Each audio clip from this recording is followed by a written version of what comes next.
Ovqat yeyotganda yoki boshqa bo'layotganda biziklar nima deydi? Bismillahirrohmanirrohim. Bismillahirrohmanirrohim. Har xil o'zlarining qiroatlari bor. Bu bittasi ham qiroati yo'q, o'zi shu o'qilishi u.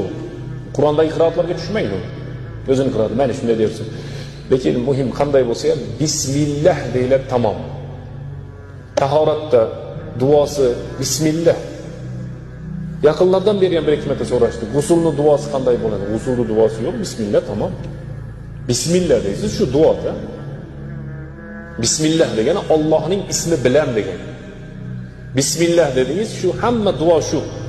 Qiyinlashtirib olamiz o'zimizga ba'zi paytda. Bunday deb duo o'qish kerak ekan. Hali tahoratdagini bilasizlarmi?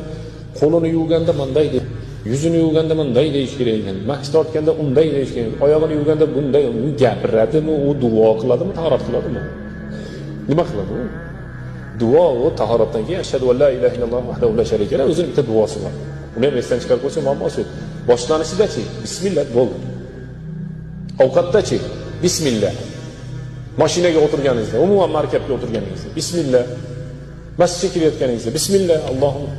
Allohumma iftahli abwab rahmatik. Yaxshilikka har doim bismillah. Yomonlikka-chi?